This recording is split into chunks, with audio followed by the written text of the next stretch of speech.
Elaine, don't look so confused. Good morning, everybody. Thank you for joining us for another NC Strong update. These updates give us a chance to spotlight some of the good that's happening in North Carolina, and there is so much to appreciate in our state. I'm going to start with our law enforcement officers. May is Law Enforcement Appreciation Month, when we celebrate the people who keep us safe. I'm pleased to be joined this morning by Sergeant David Rowland and K-9 Bo of the Gastonia Police Department.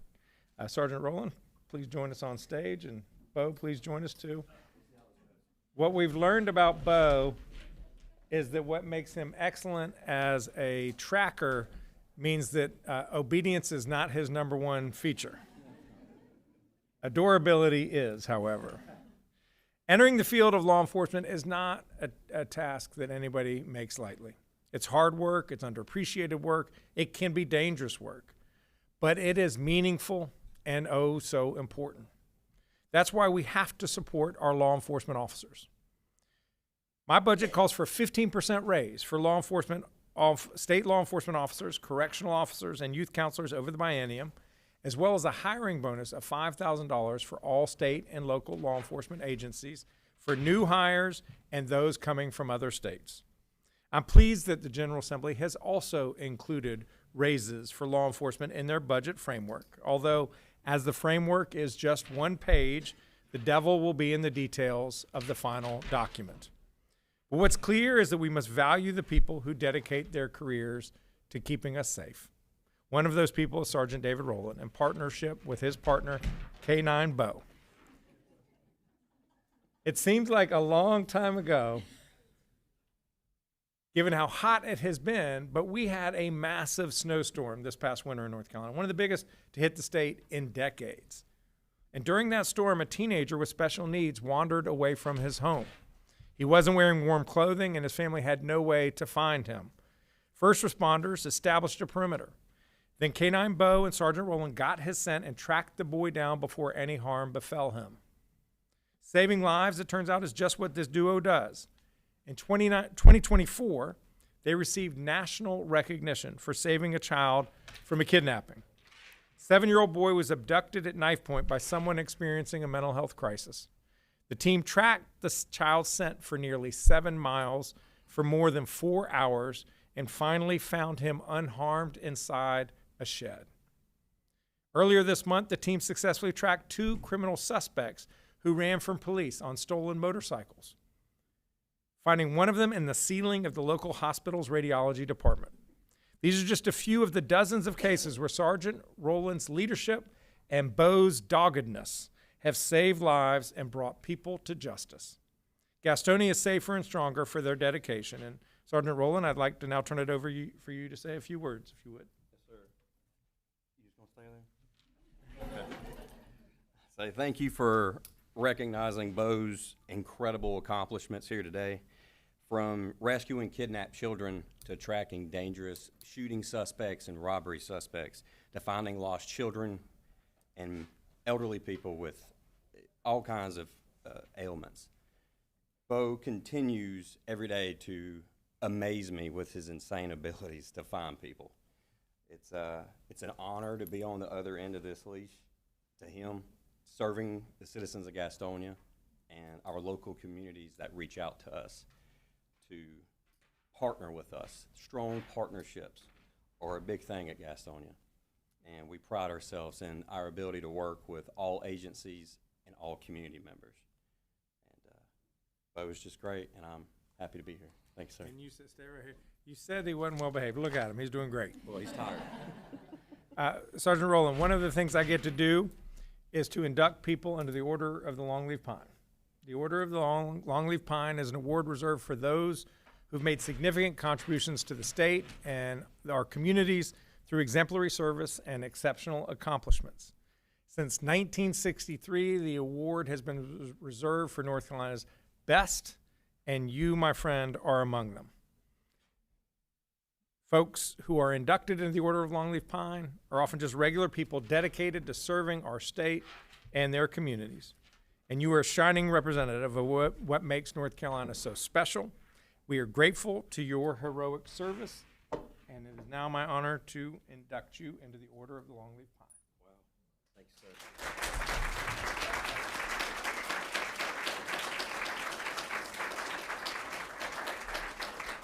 And Bo, we have a certificate of pup appreciation. Oh, that's awesome. Thank you so much. Now, Bo, y'all may not know, he won the Top Dog Award at the 2024 American Humane Hero Dog Awards. So he may think this doesn't rate to national recognition, but we are grateful that he gives us the opportunity to say thank you to him. Thank you to you. Thank you, Officer Roll. Thank you, Governor. Appreciate it. Were we going to bring up the full Gastonia team? Since Bo may not stay with us for the whole press conference. Y'all come join us up here. Back up on stage. Around the other way. 110 pounds.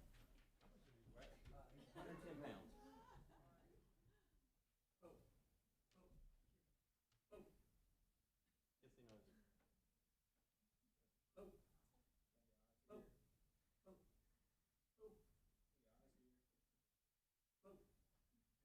I'll hold it.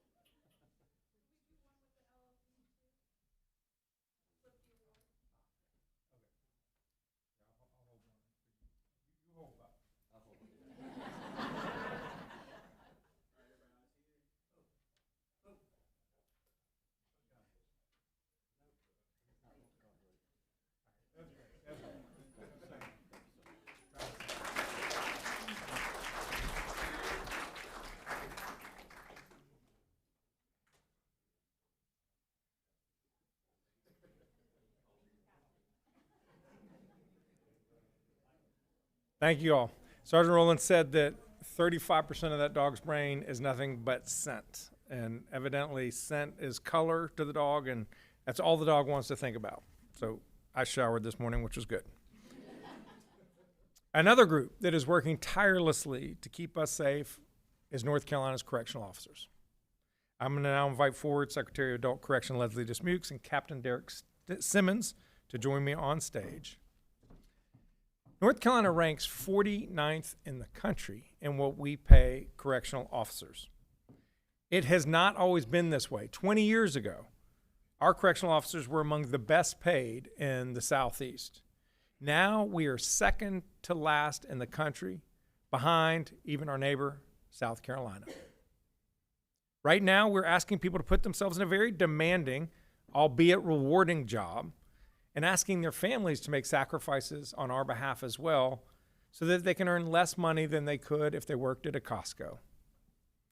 It should be no surprise then that the Department of Adult Correction has only about half of the correctional officers needed to safely operate state prisons. We as a state are taking this problem seriously. Ultimately, we will need action from the General Assembly to raise correctional officer pay, but we cannot wait for the legislature before we take action to try to fill these jobs and make our prisoners safer for officers and prisoners alike. For the past few months, the Department of Adult Correction and the Office of State Human Resources, thank you, Director Meyer, for being here as well. Sorry for forgetting to bring you up. They have been collaborating on a new approach to solve these staffing challenges. We've rolled out a pilot project in 3 state prisons, Central Prison, Harnett, and Pasquotank. We got word out about available jobs, increased advertising on job boards, and held events at NC Works career centers. And we streamlined the correctional officer hiring process. The current process has many state steps and can take up to 45 days till the state can get to a yes for an applicant. But many people cannot wait that long for a paycheck. So we are using now a contingent hiring model to address the problem.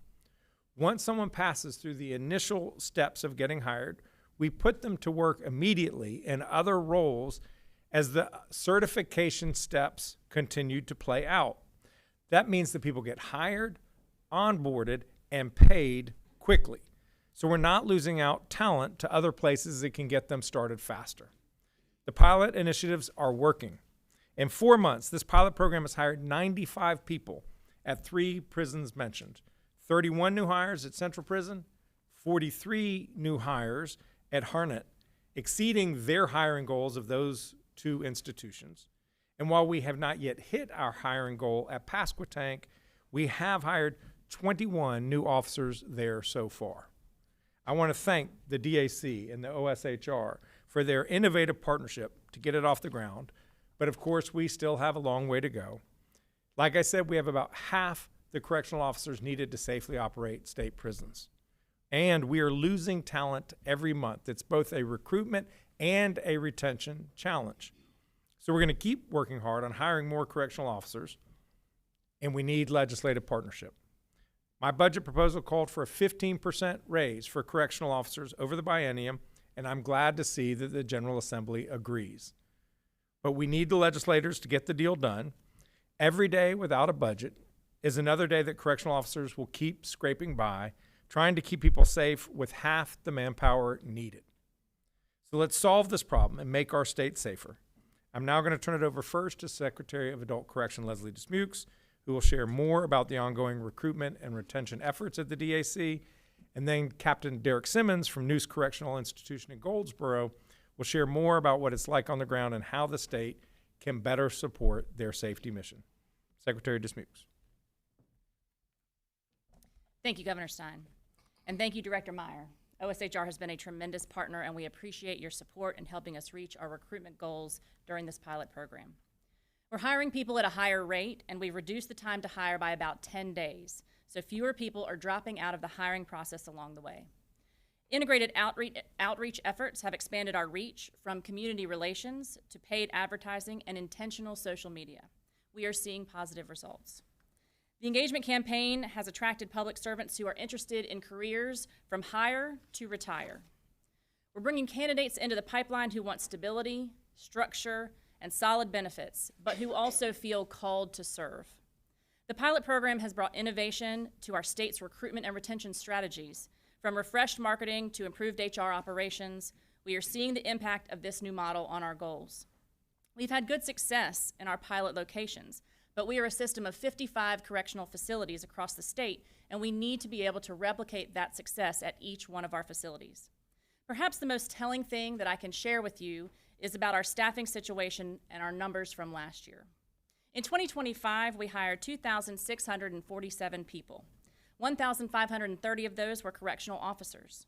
But despite hiring more correctional officers in 2025 than we did in 2024, we ended the year with fewer filled correctional officer positions. With a 24% turnover rate among correctional officers, retention continues to be our greatest challenge. People are not staying on the job if they can't make ends meet and support their families at salaries that range from $18 to $25 an hour. Significant raises for all of our line staff are critical to our ability to recruit and retain our tenured staff and to protect North Carolina's public safety. Our partners at the General Assembly understand the vital work being done inside our state prisons. Over the years, the legislature has made meaningful investments and has recognized correctional officers. Most recently, as the governor noted, majority leaders of the House and Senate announced a budget framework that will include 15.4% salary increase for correctional officers on the step pay plan in the next fiscal year. We're extremely grateful to the legislature for continuing to recognize the dedicated service of our correctional officers, but we must be able to address salary compression and equity issues for all of our employees behind the wall. Now we need the General Assembly to turn those words into action by passing a budget with meaningful raises and sending it to the governor to sign. Now I'll turn it over to Captain Simmons, who has spent his career with the Department of Adult Correction and Noose Correctional, who can talk about what it means to work inside our facilities. Captain Simmons. Good morning. I'm Captain Derek Simmons, and I am the shift officer in charge at Noose Correction Institution in Goldsboro. I've worked in corrections for 28 years. I do this to help to keep the public safe and to help provide offenders with a positive role model and a new way of thinking. Each day when I come to work, my primary goal is to make sure that everyone working at the institution and everyone that's incarcerated there stays safe. Having critical shortages of staff makes that much more difficult. 10 years ago, it was routine to have about 28 officers and 5 sergeants on shift. At lineup today, we may see 7 or 8 officers and 3 sergeants on shift. The decisions that officer in charges make daily about which posts are the most critical and must be staffed, and which posts can be collapsed by compromising security the least. Having fewer people working inside the institution means that more things that you cannot see and cannot prevent, things that you would not want to go on, they happen. Assaults increase. There's more extortion amongst offenders. In general, violence increases. Without correctional officers providing security, educational and rehabilitation programs cannot happen. Trips outside the prison for medical appointments get delayed. People are not as well prepared to be successful upon their release. We want all our staff to go home safely, the same way they came to work. We want the offenders to be able to serve time in a place where they are safe from others. That requires more good people to come work in corrections and to stay. And we need better salaries to attract those people and keep them on the job. Thank you, Governor Stein, for bringing attention to these needs. Appreciate it. Thank you, Captain Simmons.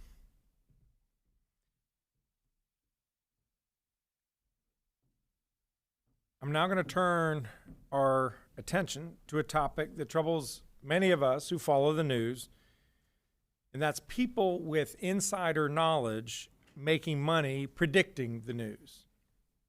Prediction markets like Kalshi and Polymarket have skyrocketed in popularity over recent years. In 2025, an estimated $63.5 billion was traded in prediction markets, a 300% increase from the year before. Today, you can place a bet on just about anything. The outcome of a sports game, which film will win the Oscars, even what date Taylor Swift's going to get married. And of course, many people are placing bet on politics and current events. When people use non-public information they have gained at work for unfair gain, we run into trouble.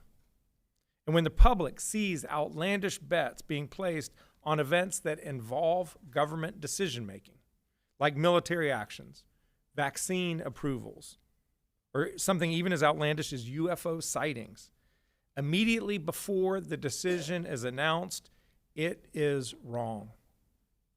It certainly depresses people's confidence that the decisions are being made with their interests in mind as opposed to the bettors.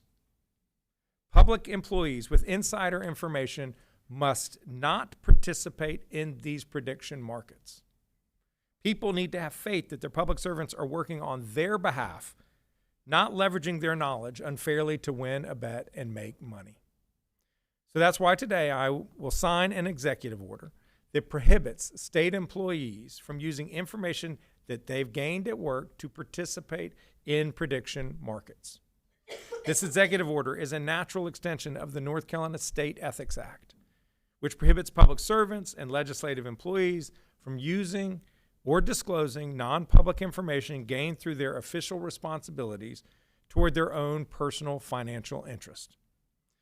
To be clear, I do not have any reason to believe that any state employees are currently making these unethical bets. They are hardworking, motivated by the public good. We just saw Captain Simmons as a perfect example of that. They go the extra mile to provide people across the state the service that they count on. So I don't expect the executive order will impact their daily lives. But what it will do is increase the public's confidence that we work for them. I will now invite Secretary Marshall on stage to attest as I sign Executive Order number 37, establishing ethics guardrails regarding state employee participation in prediction markets.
When we're talking about the highest level of public service, one group immediately comes to mind: the members of the military who keep us safe at home and abroad. I will now invite Secretary of Military and Veterans Affairs Jocelyn Millette and Blake Bourne of Veterans Bridge Home to join me on stage. May is Military Appreciation Month, when we recognize the service members who have served our nation. North Carolina is home to the fourth largest military presence in the nation, including the most populated Army base in the world and the largest East Coast base for the Marines. We're also home to more than 90,000 active duty military personnel, more than 40,000 National Guard and Reserve members, more than 600,000 military veterans, and nearly 150,000 military family members. Servicemen and women choose a career that separates them from their families and can put them directly in harm's way. They do it because they are patriots who love this country and the values that it stands for. We owe them our profound gratitude. And North Carolina is committed to becoming the best state in the nation for veterans and military family members. Over the past year, I've signed into law 3 bipartisan bills to support our vets.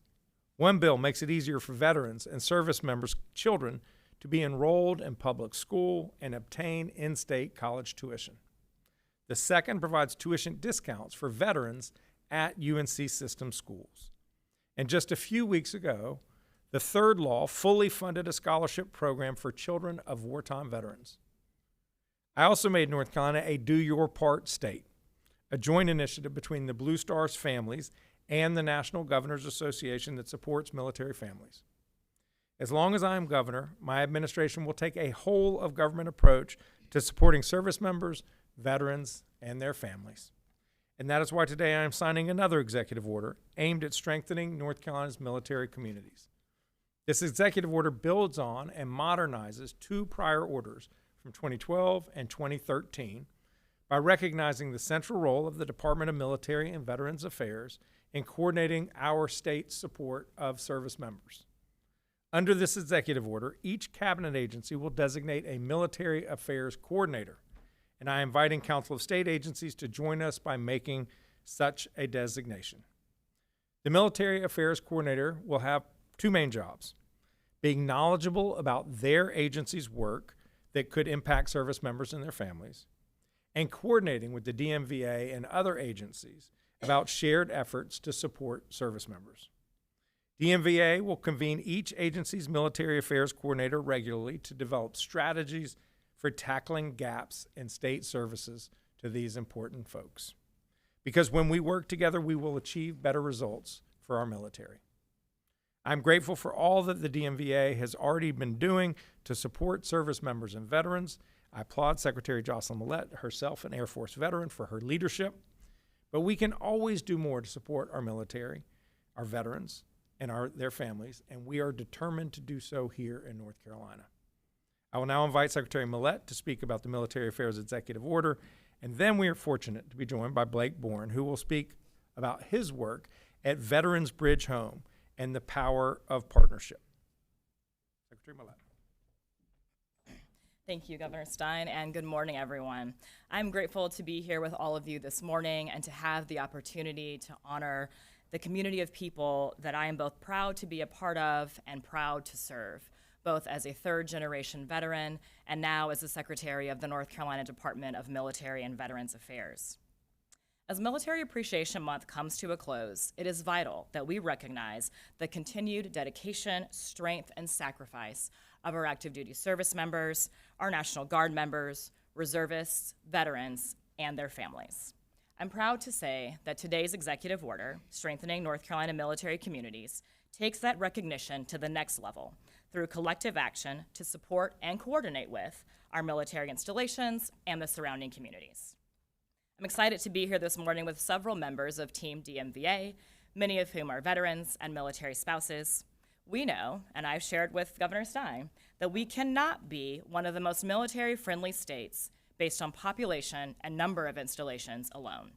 It takes intentional coordination and collaboration at all levels and within all sectors to ensure that we are supporting our service members and their families, the installations they call home, and the surrounding communities who ensure their readiness and care, because they deserve it and because our national security depends on it.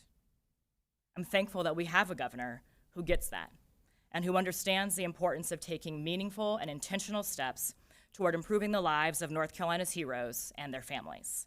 And that's exactly what today's executive order does.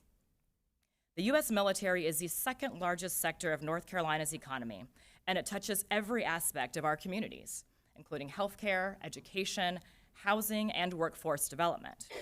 The governor's executive order ensures that the state, at our level, we are sharing information, synchronizing actions and activities with our county and city colleagues, and aligning best practices for our military communities and service members in a consistent and coordinated fashion.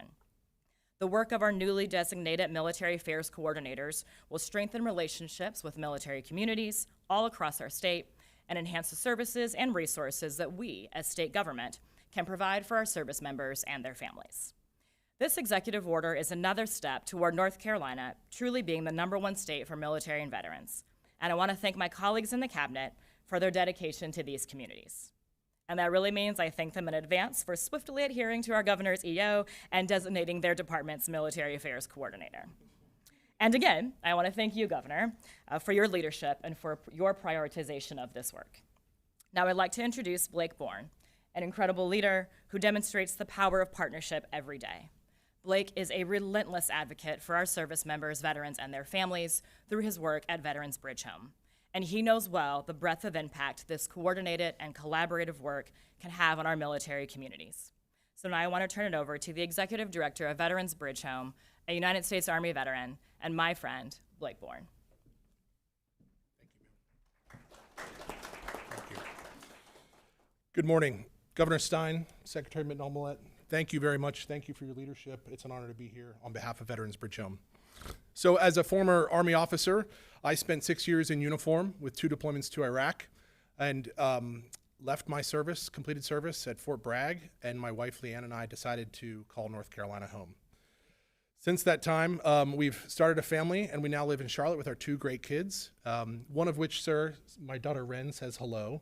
She and her classmates visited the governor's mansion last week, or as Ren says, we went to Josh Stein's house. Exactly. She's a big fan. But before I was a dad, I was an infantryman. And there was one principle that was constant in my service, which was coordination is mission critical. We never, my soldiers and I never executed a mission. We never did a routine garrison operation that didn't include coordination and collaboration with adjacent units, sometimes different branches, agencies, or subject matter experts. And regardless of your role or rank, we all knew that the success depended on our communication and our coordination, as well as our teamwork. The same is true here in North Carolina.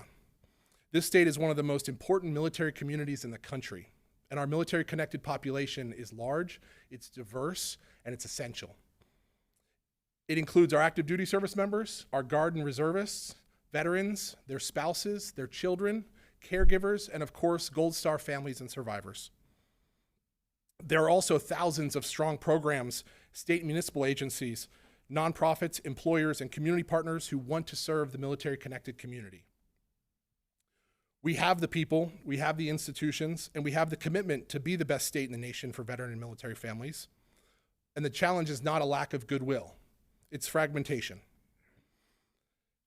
Too often, service members, veterans, and their families don't know where to start, don't know where to turn, or are challenged to navigate the myriad of programs. At Veterans Bridge Home, I've seen this firsthand. Since 2013, we've worked alongside some incredible partners at the local level to serve over 30,000 families with nearly 70,000 unique services, every day overcoming the challenge of navigation. And what we've learned are 2 truths. One is that when veteran and military families thrive, our community and our state are stronger. And 2, no single organization can do this alone. And that's why this executive order matters so much. It strengthens coordination across state agencies, creates clear lines of communication, and rightly aligns efforts through Secretary Millette's Department of Military and Veteran Affairs. It moves North Carolina closer to a more organized and accessible and responsive system, one that reflects the same level of coordination and leadership that service members experienced when they were in uniform. Our role at VBH and our commitment is to help connect the dots. At the local level, we bridge government, nonprofit, healthcare, faith, and employer partners and create localized systems so that military families can get the right care at the right time. So collectively, we have the desire and we have the resources. And now, today, thanks to you, Governor Stein, we are building the alignment needed to deliver lasting impact. So Governor Stein, Madam Secretary, thank you for your leadership and your partnership. This is exactly the kind of whole government and whole community approach that is essential and required to serve those who've served. Veterans Bridge Home is proud to stand with you, and together we can ensure that no service member, no veteran or military family has to navigate life during or after military life alone. We can make North Carolina the strongest possible home for veterans who serve, those who have served, and families who serve alongside them. Thank you, and be the bridge. Y'all stay here. Secretary Marshall, you join me again?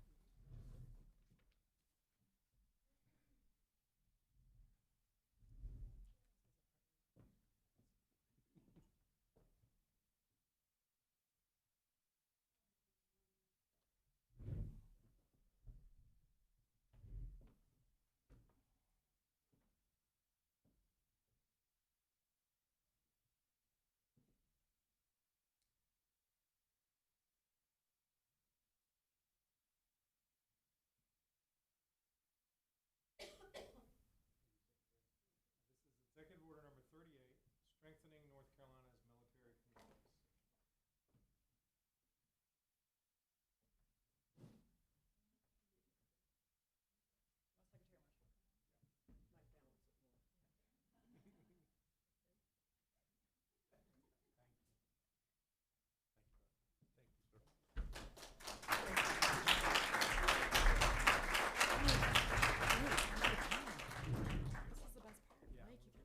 Oh, thank you very much, sir. Thank you. Appreciate it. Thank you all. And at this point, happy to take questions on any of the topics discussed today. And if you want to address a question to any of the other speakers, just identify them, and I'm sure they'll be eager to come forward.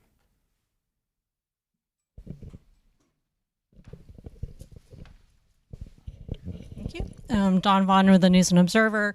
Wanted to ask you about the law enforcement raises and the constitutional amendment that'll now be on ballots this fall, capping the state income tax rate at 3.5%. How do you see that long term as far as that, assuming that voters pass that cap on the income tax rate and the amount of raises that you want for law enforcement beyond just Department of Correction?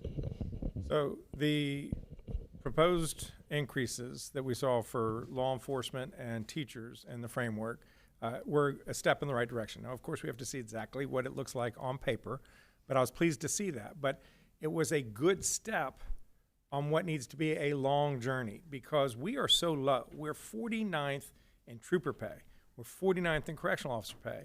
We're 46th in teacher pay. That once you put these pay increases in, we might go to 42 or 45 or something like that. So yes, it's progress. Yes, it's letting these folks know that we value them. But the pay increase for state employees and their framework over a 2-year period of time was 3%.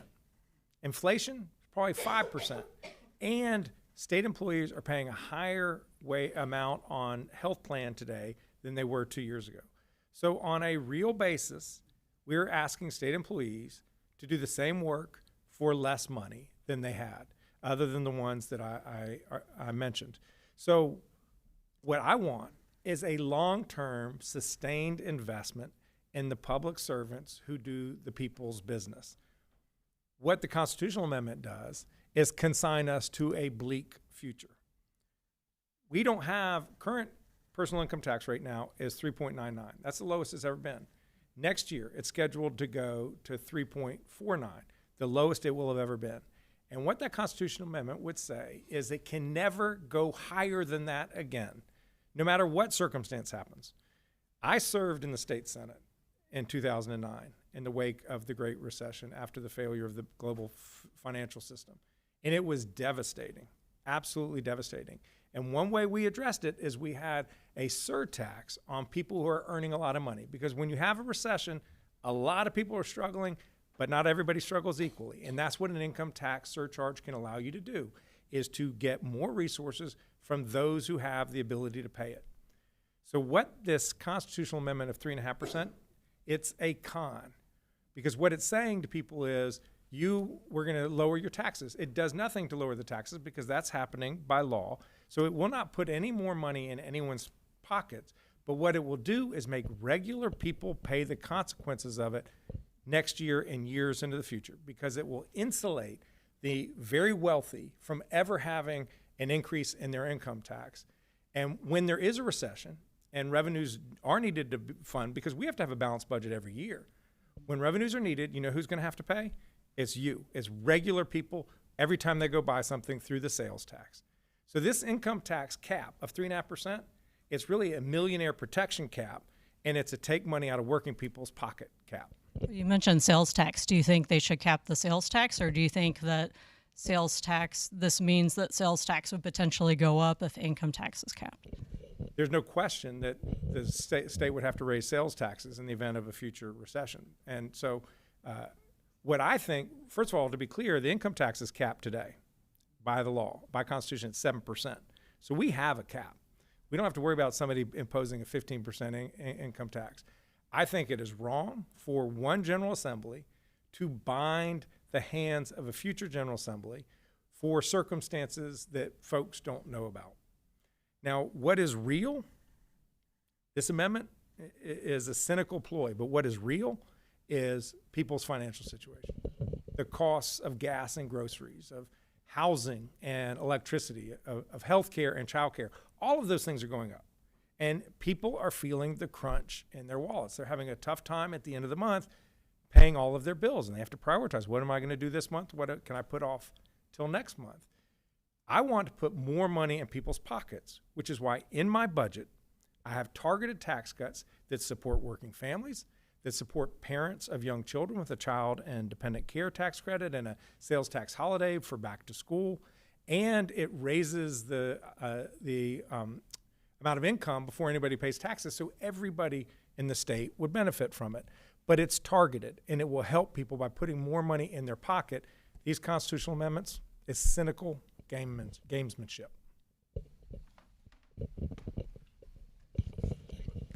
Adam Wagner from WUNC. This is kind of for Secretary Dismukes. We heard last week, I think it was 2 weeks ago now, that the Craggy Correctional Institute is closing out west. Are other prison closures on the table if the staffing shortages continue? And if so, kind of what are you thinking about there? There's no question that long term, if our staffing shortages continue, we will have to make some critical decisions. There are no other potential closures at this point in time that we are contemplating. We have to do a lot of analysis to understand the impacts on the communities that our prisons are in and the impacts of the staff in each facility before making any of those decisions. So there's no question that if we do not gain staff, we are going to have to think critically about how we are able to continue the work that we do. But there is nothing else planned at this time. And then on the... I had one follow-up, and you correct me when I say things wrong. The thing about Craggy, for those who don't know, it's a facility north, north of Asheville. Very hard to staff facility. There are about 250 inmates there. They will all be safely transferred to neighboring facilities, and every Department of Adult correctional officer and employee keeps their job and will have the option to go to a neighboring facility. And then on the prison guard pay, would your plan include step increases? And is it your understanding that General Assemblies would include step increases in those raises? Why don't you speak to that? That we need to. My plan is written down for anyone to see, and it's in the proposed budget. We've yet to see what their plan is, but Secretary Dismukes, please address. And what I would say is the governor's budget clearly called for a 15% increase for those people on the step, not just for our correctional officers, but also for our nurses that work behind the wall, which is very important. So that was definitely recognized in the governor's budget. The other thing that the governor recognized in his budget is the need for the compression and equity pay for everyone else who works behind the wall. If right now we give our 15% to those on the step, which desperately need it, then we may have sergeants who are, correctional officer threes who are making more than sergeants. And if that happens, it will affect our sergeants, our captains, our lieutenants, and then our case managers, our food service workers, our maintenance workers. We have to recognize all of those people, and the governor's budget does that. And we don't know that the legislature's budget won't. They haven't put it out yet. They're working on it. And our hope is that that one line of 15.4%, it includes everything that Secretary DeSmooks just mentioned. So we're hopeful, and we're engaged with them, and we're making this case to them to urge them to flesh it out in a way that actually will work and make sense within the prison walls. Governor Stein, Michael Perchik, ABC 11. Two questions, one to follow up to what Don had mentioned. The corporate tax rate's set to hit 0%, I believe, by 2030. If that wasn't phased down to that level, would it be easier to accept potential caps on property tax or income tax?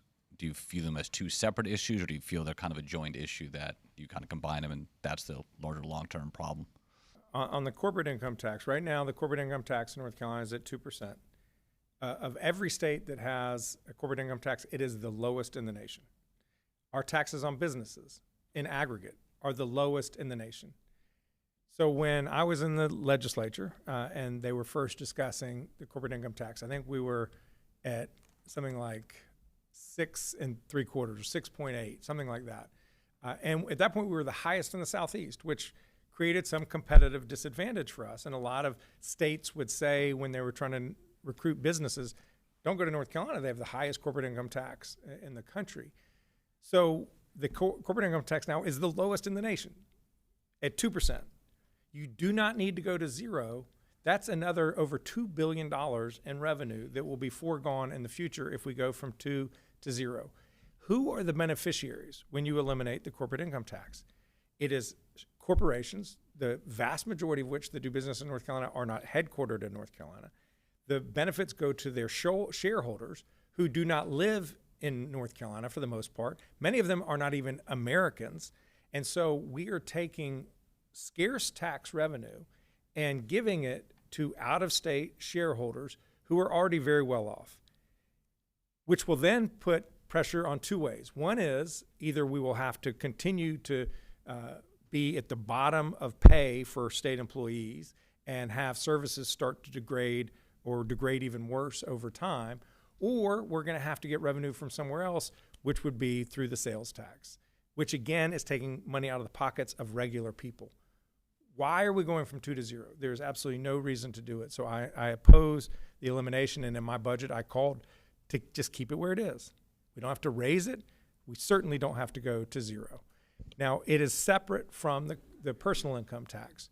That's a separate argument. Do you want to cap the personal income tax at 3.5% when we've never been that low before, and take off the table the ability to have a choice of should very wealthy people pay a little bit more so we can pay our teachers a decent salary, so we can pay our state troopers a decent salary, so we can pay our correctional officers a decent salary, our DOT workers, our Secretary of State employees.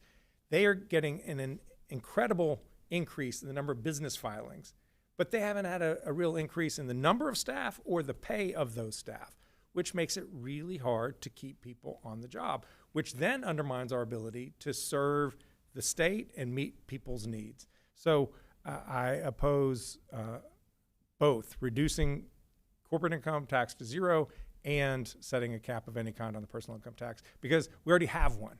It's at 7%. We don't need to cut that in half. And then from the prediction market executive order just last month, we had a Fort Bragg soldier in federal court for allegedly making wagers of sorts on a military operation. Was this executive order at all inspired or motivated by what took place there, or they're just kind of general concerns that you've seen nationally or conversations you've had with staff on your team about the potential of this becoming an issue here in North Carolina? All of the above. The reason we put in this executive order on ensuring that public employees do not exploit non-public information for their own personal gain is because there are story after story after story of insane bets of millions of dollars immediately before an action takes place, and then the action takes place. And it's corrupting.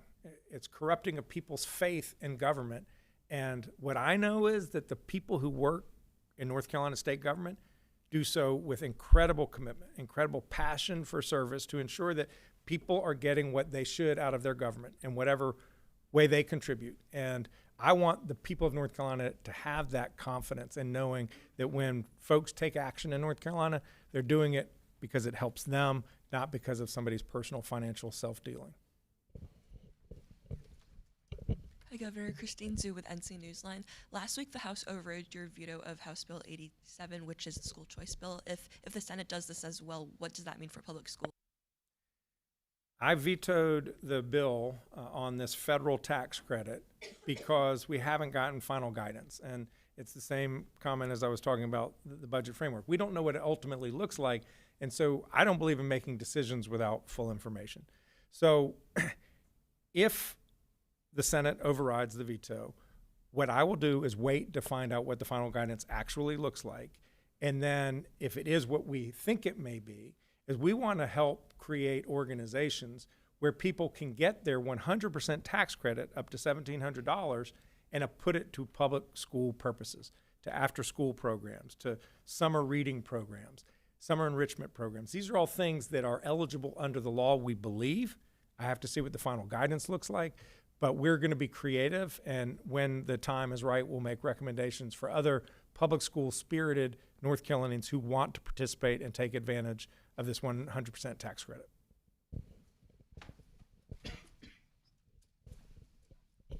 Thank you. Caroline Yaffa with WREL. Lawmakers still have not put out a final budget deal. What kind of conversations, I know that they're out this week, but budget writers are in discussions. What kind of conversations are you currently having with lawmakers, and were you pleased with what was presented so far? As I said about the framework, that there are encouraging items as it relates to what the short session budget will do.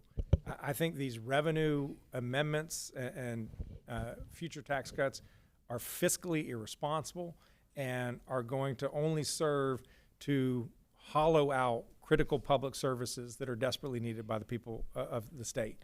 I have been in personal contact with the leadership, both in the appropriations committees and the corner offices. My cabinet secretaries have been in regular communication with the committee chairs that are relevant to those appropriations, because what we want to do is make sure that the budget is as right as possible. And so we want to make sure that the legislature has the full information they need, so when they are putting their principles into action, that they make sense. And I think the Secretary Dismukes' comments about it's not enough to give correctional officers themselves a pay increase if you don't address the other people who work in the prisons, because it creates all kinds of salary complications. And so that's the kind of information we're sharing with them, so that when they put pen to paper in final form, that it just makes sense. And it makes sense for state government, but ultimately that it makes sense for the people of North Carolina.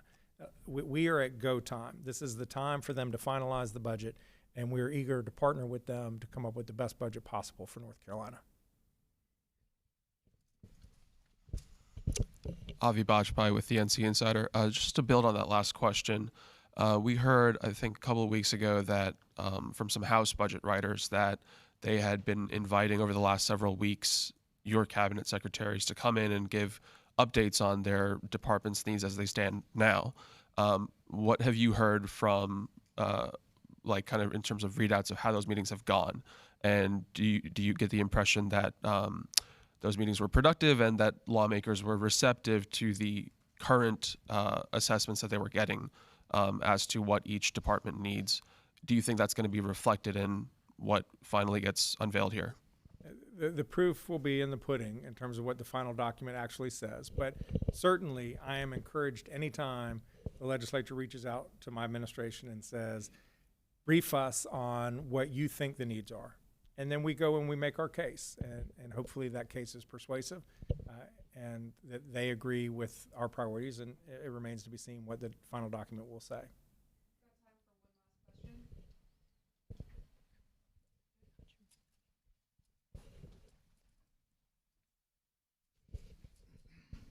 Thank you. So, Shabam Dinesh with CBS 17. I wanted to ask about those two constitutional amendments that passed both chambers last week.